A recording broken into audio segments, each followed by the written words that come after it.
Hello বন্ধুরা, তো তোমাদের সাথে আজকে শেয়ার করবো যে আমরা মা সরস্বতীকে কত রকম জিনিস দিয়ে স্নান করিয়েছিলাম। তো দেখো, এখানে প্রথমে কিন্তু থালায় সব গয়না সাজানো আছে।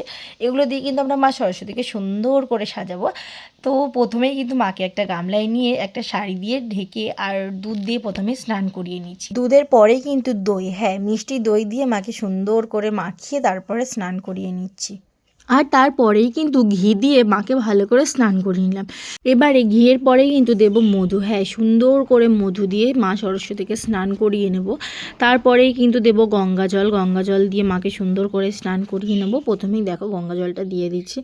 তারপরেই কিন্তু দেব হচ্ছে গিয়ে চিনি, যেহেতু চিনিটা স্কিপ করে গেছিলাম, মানে দুধে যে চিনিটা দিতে ভুলে গেছিলাম তার জন্য নর্মাল চিনি দিয়ে দিলাম।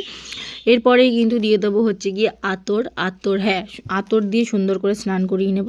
তারপরেই কিন্তু দিয়ে দেবো গোলাপ জল। আর তারপরেই কিন্তু মাকে গোলাপের পাপড়ি আর গাঁদা ফুলের পাপড়ি ছড়িয়ে সুন্দর করে মাকে জল থেকে তুলে নেব। তারপরেই মাকে সুন্দর করে সাজিয়ে নেব।